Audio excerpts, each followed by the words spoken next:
In this tutorial, we will guide you on how to use the color key effect in Adobe Premiere. With the color key effect, you can remove specific chrome from the footage and combine it with the background. The whole process is known as chroma technology, in which the video shoot is done with a green or a blue background. To get started, you will need the video and a virtual set for the background. Over here in the Media Library section, we have all the resources already imported. So let's start by first dragging the virtual set, which is an image, and drag it over the timeline. With that done, we will increase the duration of the image on the timeline and adjust it according to the frame size. Next, we will drag and drop the green screen footage to the video overlay track.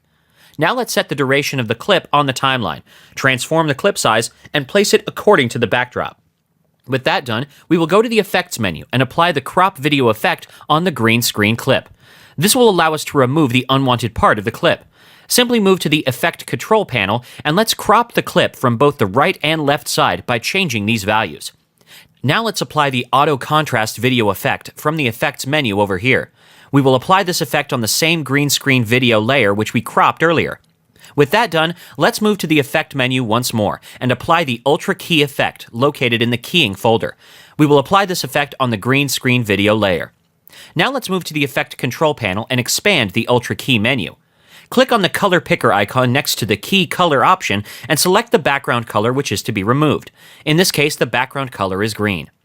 Now you can see that only the subject remains on the screen and the backdrop has been keyed out.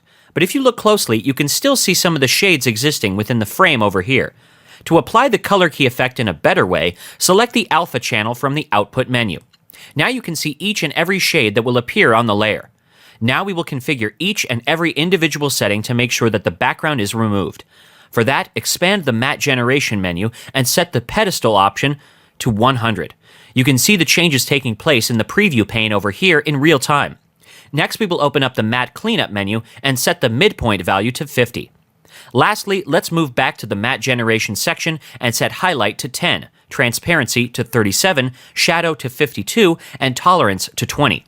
You can play with the values according to the clip you're working with. Once done, switch back to the composite mode, and there you have it.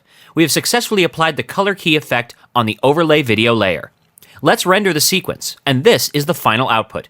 You can see that the green background has been completely removed. Thanks for watching. Step 1. Stand in front of the background, get ready to go, and get out of the shot. Now for step 2. In Adobe Premiere, assuming you already have all your footage on the timeline, use the snapshot button to export the empty shot. If you don't have this button, you can either drag it in from the button editor or hit Ctrl-Shift-E. Step 3. Layering. Now pay attention, the snapshot you just took goes on the bottom. Next layer up is your background, and on top of that is your subject. Think of it like a burger. Plain part of the bun on the bottom, meaty chunks in the middle, and the bun with the sesame seeds goes on top. Simple, right? Step 4. In the effects panel, look for the difference mat and drag it onto the clip that has your main subject. Then go to the effect controls and change the difference layer to the layer that has the plain background on, in this case being video 1. Step 5, just tweak the matching tolerance until it works. My footage sat around 5-7%, but yours will most likely be different. Now there's a few things to remember for difference mats, and the most important thing to note is the actual difference between the subject and the snapshot needs to be as exact as possible. You've probably heard about the rule of shadows on green screens. Well, for this effect it applies so much more. If the lighting changes, that's your effect ruined. So the effect isn't perfect, but for what it does, it can be a good alternative. Thanks for watching, and I'll see you next time.